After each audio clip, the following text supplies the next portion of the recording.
أما بعد فأعوذ بالله من الشيطان الرجيم. بسم الله الرحمن الرحيم.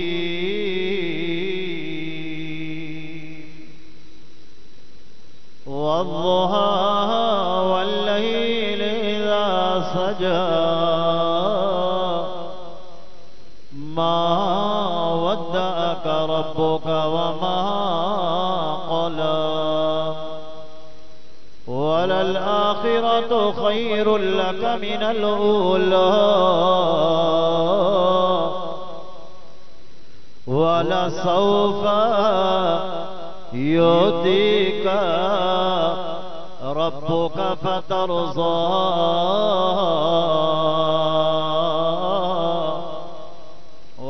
وفي مقام آخر قال الله تبارك وتعالى في شان حبيبه صلى الله عليه وسلم: إن الله وملائكته يصلون على النبي يا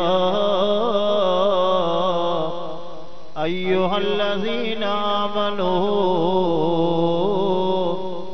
صلوا عليه وسلموا تسليما. اللهم صل على محمد وعلى آل محمد كما صليت على إبراهيم وعلى آل إبراهيم إنك حميد مجيد. اللهم بارك على محمد وعلى آل محمد كما باركت على إبراهيم وعلى آل إبراهيم إنك حميد مجيد.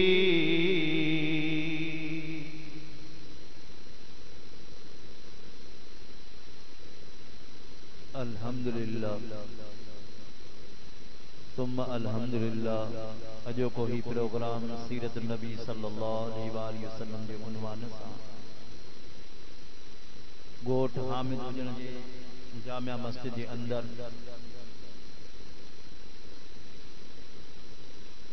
मरहूम व मग़फ़ूर मारूफ मंजे रूह के ईसा साहब जे लाइ प्रोग्राम रखियो वियो आहे।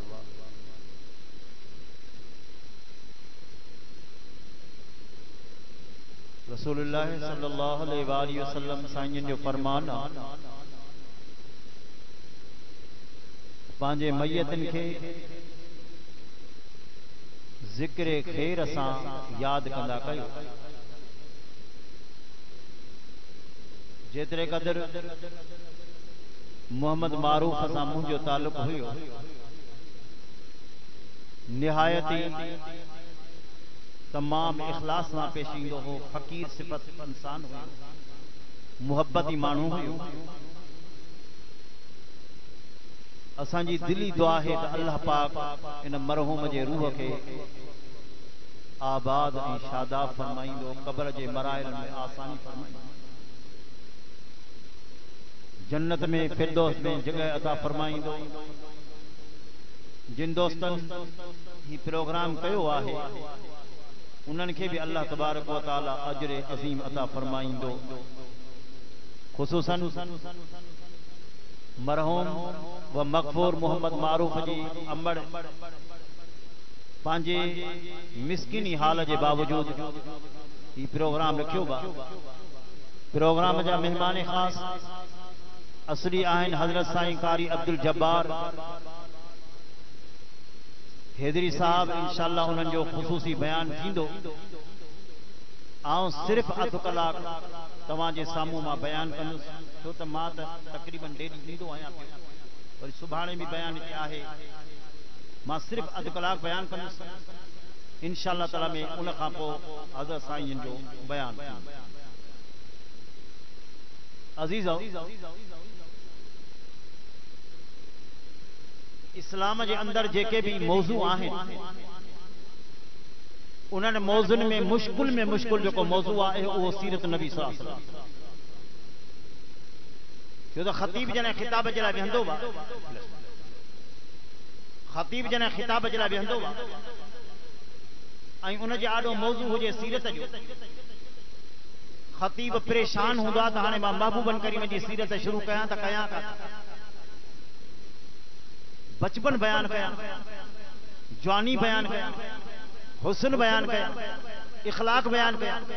इल्म बयान कयां रहमत बयान कयां रुतबो बयान कयां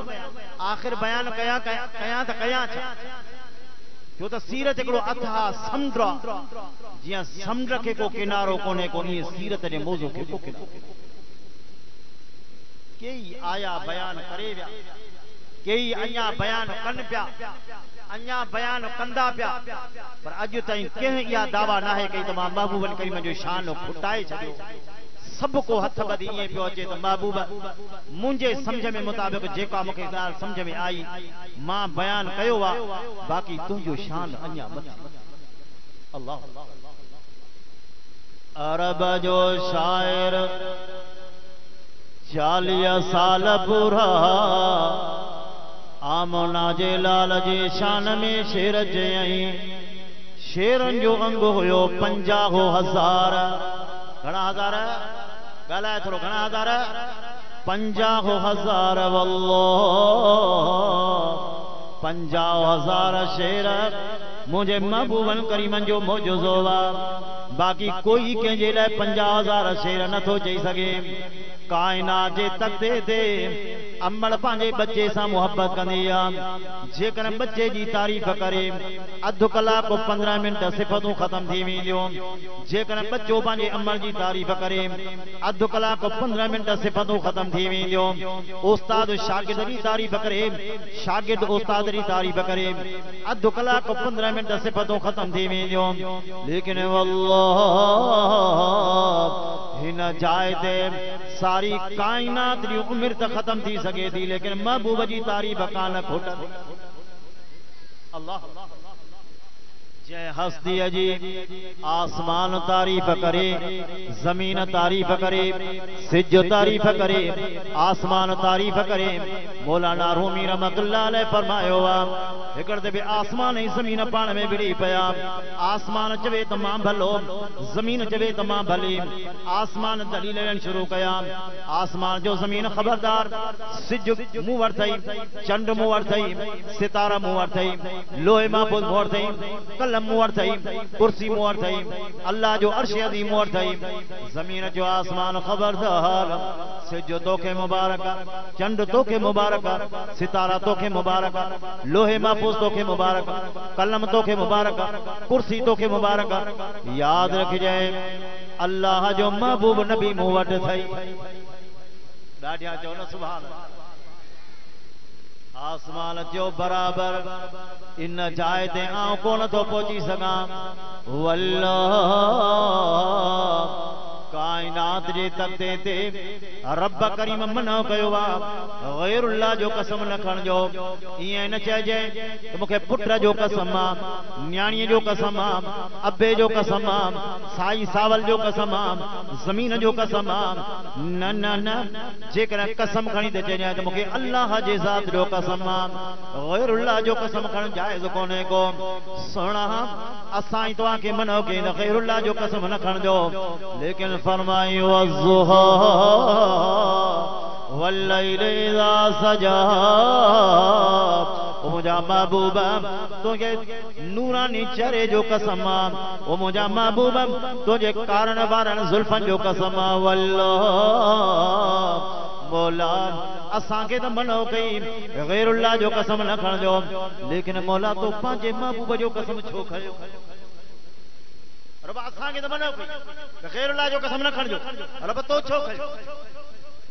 पंहिंजे महबूब जे चेहरे जो कसम तो छो खयो रब करीम फरमायो दुनिया वारो मां त अल्लाह मुंहिंजी मर्ज़ीअ मां जंहिंजो कसम खणा केॾी महिल फरमायो अत्तीन वज़्ज़ैतून वतूर सीनीन वहाज़ल बलदिल अमीन केॾी महिल फरमायो उक़सिमु बिहाज़ल बलद व अंत हिल्लुम बिहाज़ल बलद व वालिदिन व मा वलद केॾी महिल फरमाई वल आदियात ज़बहन फल मूरियात क़दहन फल मुगीरात सुबहन केॾी महिल कंहिंजो कसम केॾी महिल कंहिंजो कसम अल्लाह तो पंहिंजे महबूब जो कसम छो कयो अल्लाह पाक फरमायो दुनिया वारो जेकर तो पंहिंजे अबे जो कसम खणी अबो तुंहिंजो एबन सां भरियल अम्बर जो कसम खणी अम्बर तुंहिंजी एबन सां भरियल भाव जो कसम खणी पुट जो कसम खणी मुर्शिद जो कसम खणी उस्ताद जो कसम खणी ये सभु एबन सां भरियल फरमाई जाकरे मां पंहिंजे महबूब जो कसम खयो हां त मुंहिंजो महबूब एबन खां पा लाजा चो न सुभान अल्लाह फरमाई अहसन मिलका लम तरकत ऐनी व अजमल मिलका लम तलिदिल निसाउ ओ सोना तो जेड़ो हसीन बच्चो खुदा जो कसम मुझे अखे कोन ॾिठो वा अल्लाह अकबर तो जेड़ो हसीन बच्चो का माओ कान जणी दी वल्लाह कायनात जे तकते ते या गाल रोज़े रोशन लांगुर चिट्टी आ त मुझे महबूब का वधीक को हसीन दुनिया में आहे ही कोन इन गाल जो आऊं कसम थो खणा कसम अल्लाह जो कसम थो खणा तो मुझे महबूब का वधीक को हसीन आहे ही कोन इन गाल जो दलील उन गाल जो दलील अल्लाह करे जेके भी फकीर बैठा हो अल्लाह करे अज रात ख्वाब जे अंदर महबूब जी ज़ियारत थी वञे केॾो खुश थींदा सुभान अल्लाह केॾो खुश थींदासीं त महबूब जी ज़ियारत थी पर जिन अखियुनि सां ॾिठो हाँ सही जिन अखियुनि सां ॾिठो उन्हनि छा ॾिठो तुरंत हजरत हसन फरमायो सुना अहसन मिलका लम तरकत ऐनी सुना तो जड़ो हसीन बच्चो खुदा जो कसम मुझे अखे ॾिठो ही कोने को हजरत बीबी हलीमा अर्ज करे थी दरवाजो खड़काई अमन अर्ज कयो न फरमायो मंद कल्ब दरवाजे ते केरा हजरत बीबी हलीमा आमना थी चवे हजरत बीबी हलीमा थी चवे आमोना दरवाजो खोल मां दरवाजे ते बीठी आ दरवाजो खुलियो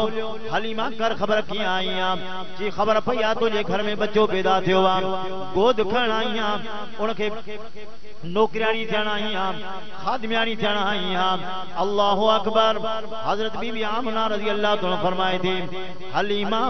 बच्चो मौजूद आ लेकिन बच्चे जो अब्बो मौजूद कोने को अब्बो वफात करे वियो आ बीबी हलीमा थी चवे आमना मूं कॾहिं पुछो त बच्चे जो अब्बो आहे या कोन हजरत बीबी आमना थी फरमाए हलीमा अॼु काड़ी सुबह का वठी सुबह का वठी शाम ताईं 300 दायूं मुझे दरवाजे ते आयो पुछल पयूं बच्चो आहे मुझो बच्चो मौजूद आ पुछो त अब्बो आहे मुझो अब्बो वफात करे वियो आ छॾी दियो वयो वल्लाह पीर ज़ुल्फ़कार नक्शबंदी फरमाए थो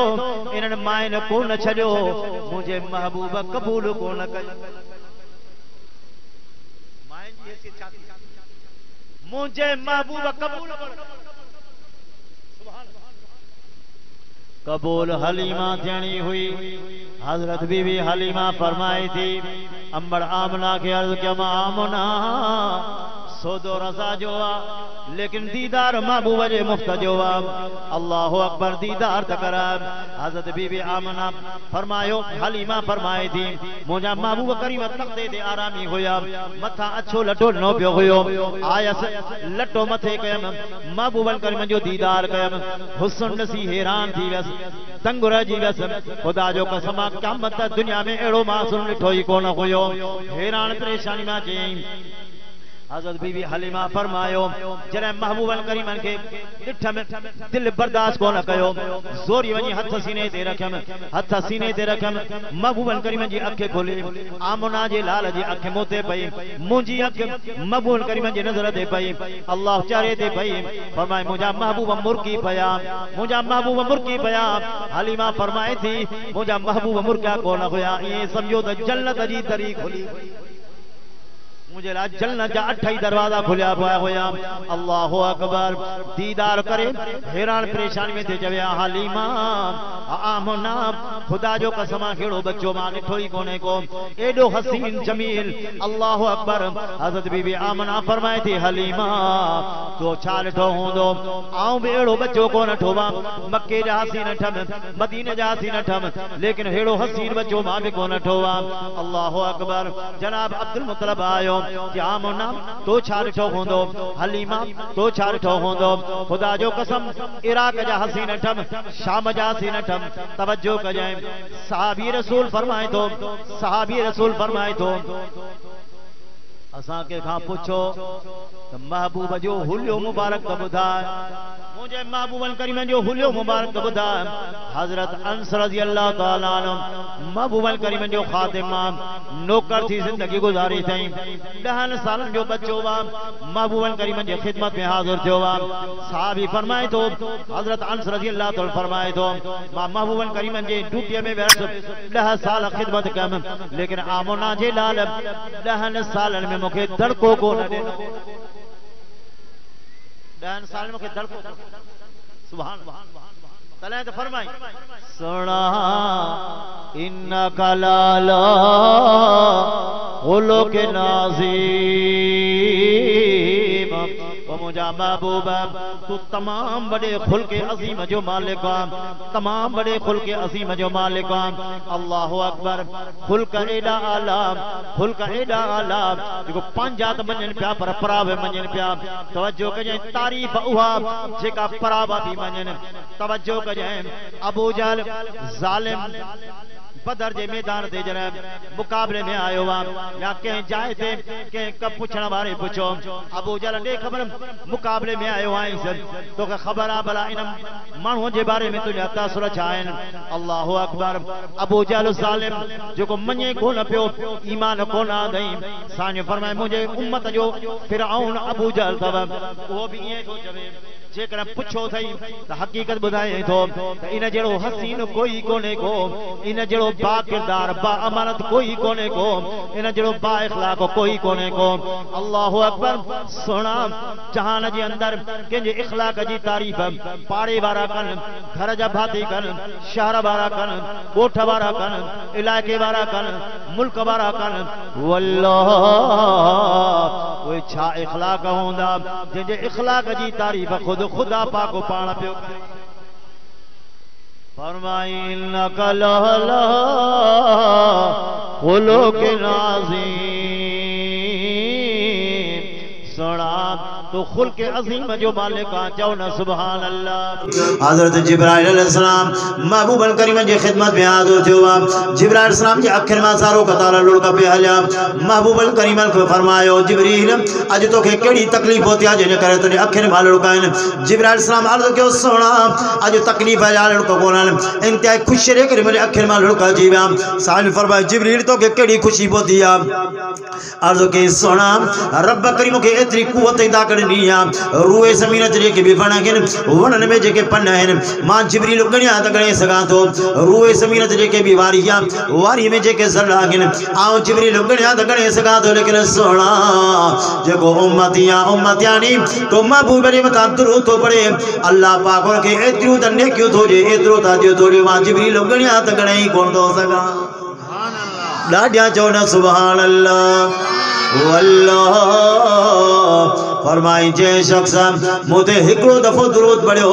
अल्लाह पाक उन ते 10 रहमत तो मोकले फाइम फरमायो जे शख्स मलाइका उन ते रहमत तो मोकलन जे शख्स मुते हिकड़ो दफो दुरूद पढ़ियो अल्लाह पाक उन ते 10 रहमत तो मोकले 10 गुनाह माफ तो फरमाए 10 जन्नत में दर्जा बुलंद तो फरमाए महबूब करीम फरमायो जे को शख्स मुते 10 दफा दुरूद तो पढ़े अल्लाह को ते अल्लाह पाक उन ते 100 रहमत तो मोकले साने फरमाया जे को 100 दफा रहमत दुरूद तो पढ़े अल्लाह पाक उन ते 1000 रहमत तो मोकले चौला सुभान अल्लाह रहमत बरकत इज्जत शान सेहत रहमत अल्लाह जे खजाना माइकड़ो खजानो अल्लाह अकबर तवज्जो कजे हजरत हसन बसरी रहमतुल्लाह अलैह वक्त जो वलीउल्लाह के अल्लाह बारो एकड़ो फकीर पुराणो मुर्सुल साचे मिलियो साईं मुझो पुट वफात करे वियो काफी वक्त थी वियो लेकिन पुट जी ख्वाब जे अंदर ज़ियारत कान थी थे सिक सतायो को वजीफो दे मुके पाने पुट जी ख्वाब में ज़ियारत थे हजरत हसन बसरी रहमतुल्लाह अलैह फरमायो 4 रकात नफल पढ़ जाए हर रकात में कुल वल्लाह अलहम्द सा गड सूरत अलहाक मुतकासिर पढ़ जाए 4 रकात नफल पढ़ जाए हर रकात में सूरत अलहाक मुतकासिर पढ़ जाए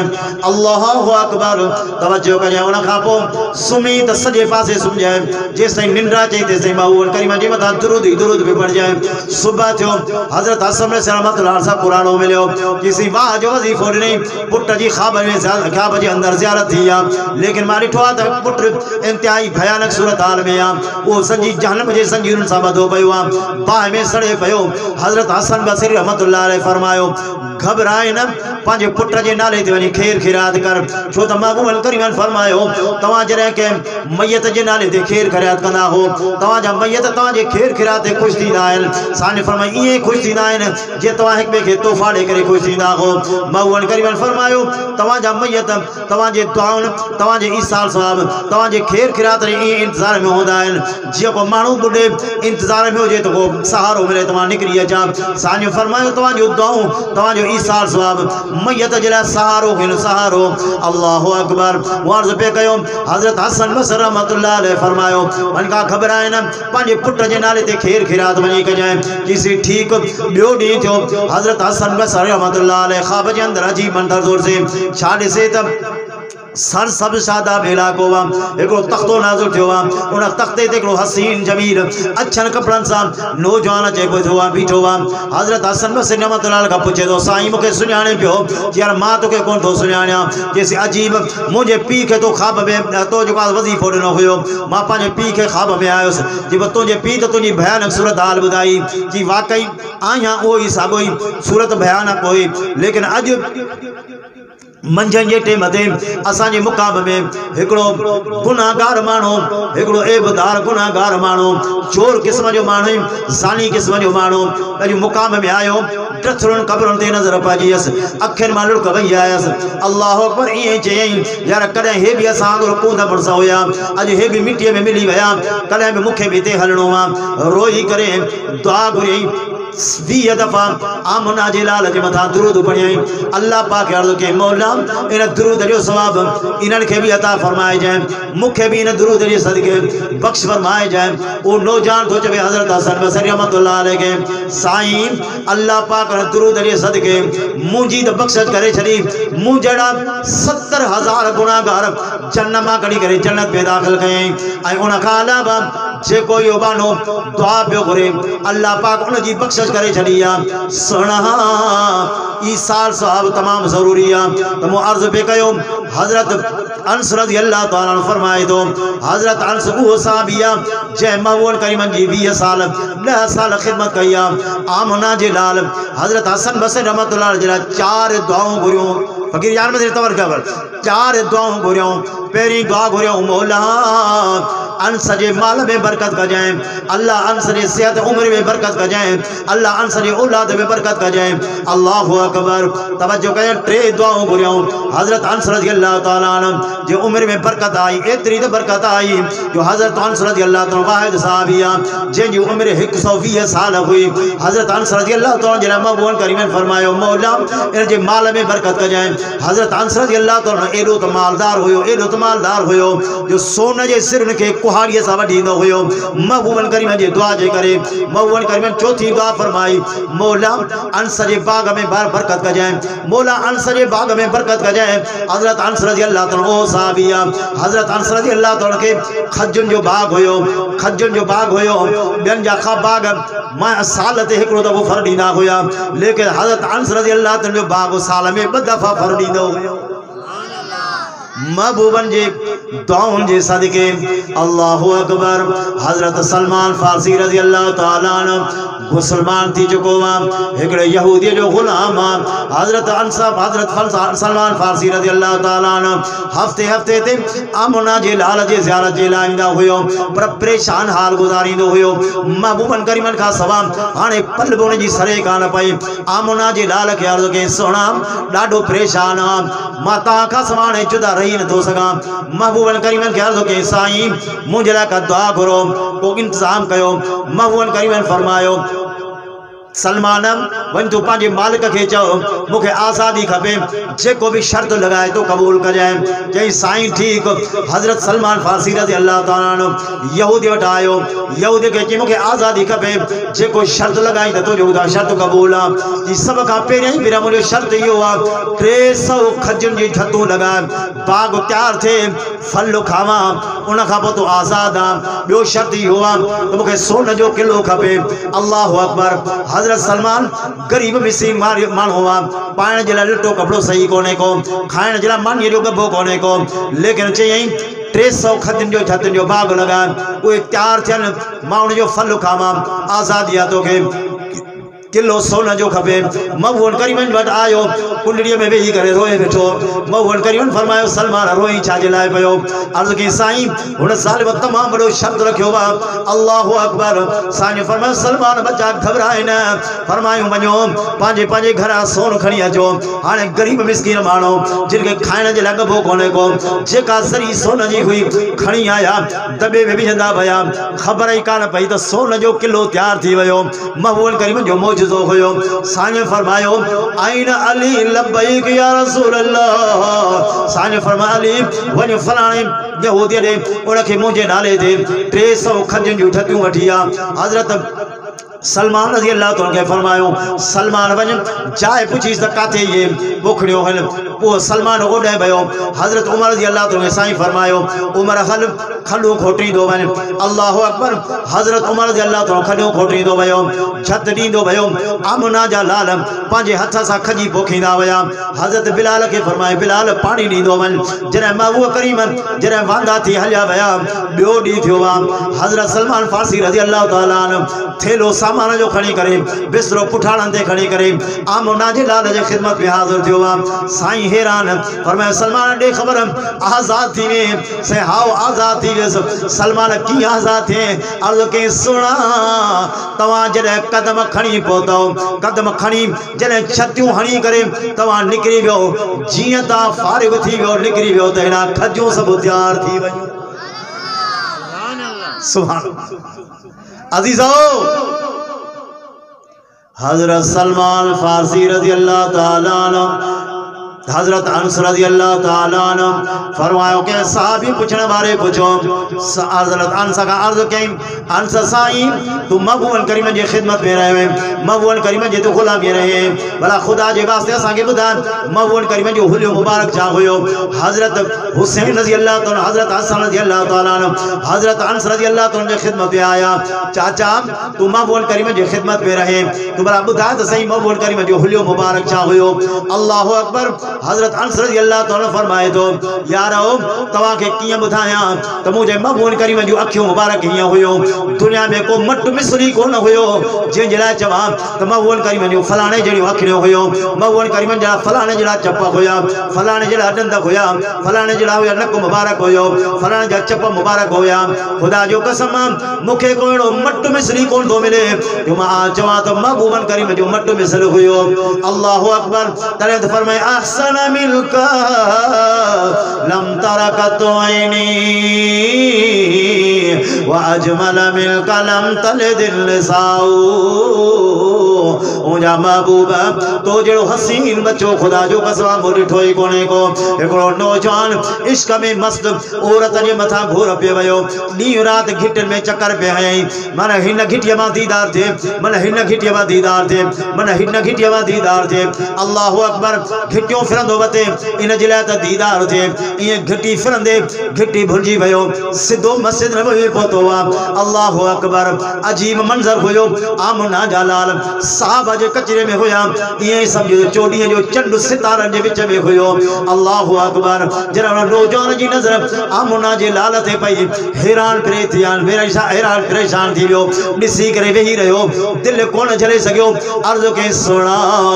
एड़ो अजीब हसीन चरो मुगा दिल बर्दाश्त कान थी दे बारो कर मुके कलमो पड़े मुसलमान कर मौवन करीमन मुसलमान कयो वा अल्लाह अकबर हाने वो नौजवान जे घर पहुतो वा माई के खबर पई मुसलमान थी चुको वा हार सिंगार करे मेकअप करे तैयार थी उन साहबी रे दरवाजे ते पहुती आ अल्लाह अकबर साहबी जी नजर जने औरत पईया बई पांजो अखियों पांजे हथन सा पांजे हथन सा बंद करे छई वो औरत ही चाहे फलाना घिटियों मा पी देखे चरण मा गुर चक्कर दी देखे अज तमा तैयार थी आई यहां हिकड़ी झलक त मुखे दिस अल्लाह अकबर ओ साहबी रसूल तो फरमाए फलानी जडा जी आहियां ताड़े हली वन खुदा जो कसम हिन अखिन एड़ी हस्ती जो दीदार कयो वा वाणे मरण घड़ी ते के जे दीदार जी जरूरत ही काने का सुभान यो दीदार पुछणो थई बिलाल का पुछवा मुझा बिलाल अल्लाह वाह सही वाह बिलाल तेरा भाग भला अल्लाह अकबर हजरत बिलाल महबूब करीमन जो खादिम महबूब करीम बाहर निकरन हजरत बिलाल लठड़ी सा हे कंडो परे कई हे सरोटो परे कई हे भितर परे कई ये चवंदो वने यारो परे थियो मुझा महबूब प्या चल परे क्यों घिटी खाली क्यों मुझा महबूब प्या चल अल्लाह अकबर हे कंडो आयो परे कई हे भितर आयो परे कई महबूब करीमन जी ड्यूटी में बैठो वा अल्लाह अकबर महबूब करीम जुती लाहन जुती खड़ी करे बिलाल पाजे सीने सा लगाए रखंदो हुयो के चवण वारे चयो बिलाल अज असा सा सौदो त कर जी केड़ी गाल जो सौदो तवा सा कया जी बिलाल या जुती थोड़ी घड़ी असा के भी दे दिन दीदार असा जुती जो कयो अल्लाह अकबर जुती कुछ सीने सा असा भी लगायो हजरत बिलाल सही फरमायो दींदो छा फरमाया सारी जिंदगी जो नेकियो तो के जाऊं था बहुवन करीम जी जुती असा के थोड़ी घड़ी दे हजरत बिलाल तो फरमाए सारी जिंदगी जी नेकियो तो छा जेका भी शे जो कबूल कोन कंदस महबूब करीम जी जुती मा के जे हवाले कोन तो करे सगा अल्लाह अकबर हजरत बिलाल रजी अल्लाह ताला रात रे टेम तो नींद कोन तो करे लोग सुतो पयो बिलाल जी अख खुली पया महबूब करीम जे दरवाजे ते दीवान लगो बैठो वा लठड़ी हाथ में या हजरत बिलाल का के पूछो बिलाल नींद छो न पियो करे जी पांजो पाण ते नींद हराम करे छड़ी थम जी केड़ी गाल जे करे जी मुजा महबूब करीम उठंदा लोटो भरे बिलाल ली दो अल्लाह अकबर लोटो भरे बिलाल ली दो मुसल्लो विछाए बिलाल दी दो जुती सीधी करे मुसल्लो बिलाल दी दो अल्लाह अकबर महबूब करीमन के वुजू बिलाल कराई दो बिलाल ये दिया जो खिदमत कंदो वा कि हर रात जो इन जरा पे कया त महबूब करीम ईदा महबूब करीम जी दीदार कंदस अल्लाह अकबर बिलाल वो यो दिया जो दीदार कंदो वा जी हां दिया जो दीदार बराबर कंदो हां लेकिन दिया जो याद दीदार आ कंदो हां अबू बकर सिद्दीक भी दीदार कंदो वा उमर फारूक भी दीदार कंदो वा उस्मान गनी भी दीदार कंदो वा हैदर करीर अली मुर्ताबी साहब भी दीदार कंदा आहिन दिल चाहे पई बस मुजी नजर होजे आमना जे लाल जो खास जारो होजे बियो कोई न होजे सिर्फ मां हो जा मवो जो दीदार करे वरी दीदार पियो कया दिसी वरी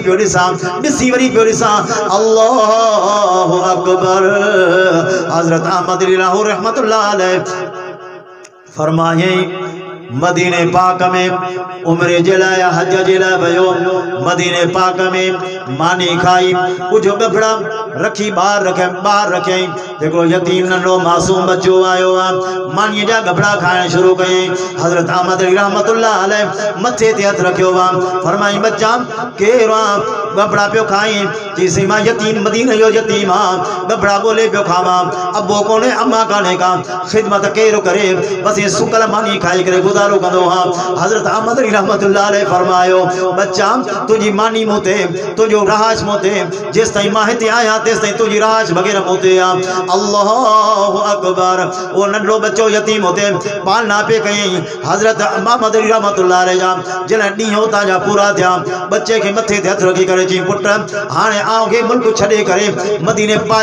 पाकिस्तान वना पयो जेकर मुसा गड हली तुझो खादो पीतो मोते आ लटो कपड़ो मोते आ पढ़ाई मोते आ शादी मोते आ राइश मोते आ। अल्लाह अकबर। जेकर हली तो मुसा गड हलियो हल तवज्जो कजे वो किताब में लिखे दो पीर ज़ुल्फ़िकार नक्शबंदी लिखियो वा किताब में लिखे दो ओ नंढड़ो तो चवे साईं जेकर मां तो सा हला दे खबर भला एड़ो साओ रोज़ो होते आहे जी पुट इन साए रोज़े ता असांखे पंध कराया है एड़ो काथे आ तो नंढड़ो मासूम बच्चो तो चवे रोज़े अतर ने निसार न्यारे करे चे तो साईं वो गिरा वो घट पर पिरन वट। अल्लाह अकबर। हजरत बिलाल रज़ी अल्लाह तआला अन्हु तवज्जो करें फरमाए अहसन मिलका लम तरकत आईनी व अजमल मिलका लम तलिदुन निसाउ। फरमाई सुना तो खामती का सीन बच्चो माली ठोई कोने को का मां एड़ो बच्चो जणे दी कान अल्लाह पाक वे कालब ही भई भोरा करे छया जिन कालब मा एड़ो दाड़ू पैदा थियणो हुयो बस आमना जो लाल दाणो हुयो जो इन कालब में पैदा थियणो हुयो। अल्लाहु अकबर। हजरत बिलाल रज़ी अल्लाह तआला अन्हु हिकड़े दफे बैठो बा चौकी पे जे आमना जे लाल मीटिंग उठाई हजरत अबू बकर मीटिंग में हजरत उमर मीटिंग में हजरत उस्मान मीटिंग में हजरत अली मुर्तज़ा रज़ी अल्लाह तआला मीटिंग में मीटिंग जरा लंबी थी वई कचहरी जरा डिगी थी वई। अल्लाहु अकबर। तवज्जो कजे हदीस में ईंदो वा साईं हिराज मीटिंग जरा लंबी थी वई कचहरी जरा लंबी थी वई। अल्लाहु अकबर। हाने हज़रत बिलाल रज़ी अल्लाह तआला अन्हु इंतजार कंदे कंदे तहज्जुद जो टाइम थी हुआ महबूबन करीम जे दीदार जो टाइम थी हुआ बिलाल परेशानी के आलम में दरवाजो खड़कायो अर्ज़ के सोना अचो नमाज जो टाइम थी हुआ नमाज पढ़ाओ। हज़रत बिलाल रज़ी अल्लाह तआला जो आवाज बुधी करे महबूबन करीम फरमायो सिद्दीक अञा त रात डिगी पई बिलाल तकड़ छाजे करे कई तवज्जो कजे कुछ वक्त इंतजार करे बिलाल रज़ी अल्लाह तआला वरी दरवाजो खड़कायो अर्ज़ के सोना अचो नमाज जो टाइम थी हुआ तो चो तो नमाज पढ़ो। हजरत महबूब करीम फरमायो अञा रात डिगी पई बिलाल के तकड़ छाजे करे लगी पई टीहर हजरत बिलाल रज़ी अल्लाह तआला रोई करे अर्ज़ के सोना रब जो कसम तो खड़ा सिज उभण वारो अचो तो नमाज पढ़ाओ। महबूब करीम ॾिठो तो वाकई सिज उभण वारो हुयो। महबूब करीम फरमायो सिद्दीक रात अञा डिगी हुई डी अञा पोइते हुयो लेकिन हजरत बिलाल जे बेताब अखिन अल्लाह पाक के इतरो अल्लाह जे रहमत के जोश जारे छलियो। अल्लाह पाक ॾींहं के फरमायो रात के फरमायो रात पोइते हटी वञ ॾींहं औरते निकरिया ता त बिलाल जो बेताब अखिन महबूब जो दीदार करे सघन। अजीजो तो मुआर्ज़ पे कयो दुरूद महबूबन करीमन फरमायो जो शख्स कसरत से दुरूद तो पढ़े साईं फरमायो क़यामत जे दिहाड़े यो शख्स साईं फरमायो शहीदन सा गडु होंदो। चौड़ा सुभान अल्लाह। जो शख्स कसरत से दुरूद तो पढ़े साईं फरमायो का शख्स शहीदन सा क़यामत जे दिहाड़े गडु होंदो। महबूबन करीमन फरमायो जो शख्स कसरत से दुरूद तो पढ़े आमना लाल फरमायो क़यामत जे दिहाड़े वो शख्स महबूबन करीमन सा इए जन्नत में गडो हलंदो जो कुल्हो कुल्हे में मिलाए हलंदो। मुझे को कुछ चाहिए अल्लाह पाक कबूल मक़बूल फरमाए तमाम दोस्तन के ॿुधण कबूल मक़बूल फरमाए।